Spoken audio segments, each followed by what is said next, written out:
নলছিটি উপজেলার রানাপাশা ইউনিয়নের স্বেচ্ছাসেবক দলের আহ্বায়ক মোহাম্মদ জুলফিকার জুলহাস আলী শিকদার ও সার্চবিডি নিউজের স্টাফ রিপোর্টার মোহাম্মদ সিরাজুল ইসলাম সজলকে গ্রেফতার করেছে পুলিশ।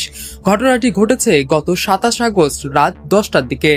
স্থানীয় সূত্রে জানা যায়, কোতোয়ালী থানার এসআই মানিক ও খাইরুলের নেতৃত্বে ৬ সদস্যের একটি টিম তেঁতুলবাড়িয়া বাজারের শিকদার মেডিকেল হল ও মোল্লা ভ্যারাইটিস থেকে তাদের আটক করে। পুলিশ দাবি করেছে তাদের বিরুদ্ধে বরিশাল সদর সিএনবি পুল এলাকায় সংঘটিত একটি মারামারি মামলার অভিযোগ রয়েছে।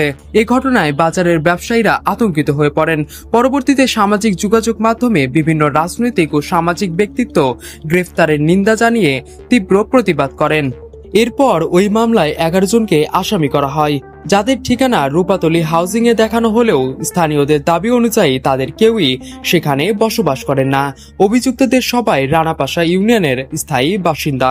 গত ৩১ আগস্ট আদালত থেকে জুলফিকার ও সজলের জামিন মঞ্জুর হয়। জামিনের খবরে জেল গেটে উপস্থিত ছিলেন সাবেক সংসদ সদস্য সুলতানা এলিন ভুট্টো, নলছিটি ও ঝালকাঠি বিএনপির নেতৃবৃন্দ, উপজেলা স্বেচ্ছাসেবক দলের আহ্বায়ক তহিদুল ইসলাম মান্না, সদস্য সচিব সাইদুল কবির রানা, উপজেলা ছাত্র দলের আহ্বায়ক সাইদুল ইসলাম রনি, যুবদল নেতা জিয়াউল কবির মিঠু সহ বিভিন্ন পর্যায়ের নেতাকর্মীরা। তবে আইনি জটিলতার কারণে ওই দিন তাদের মুক্তি সম্ভব হয়নি।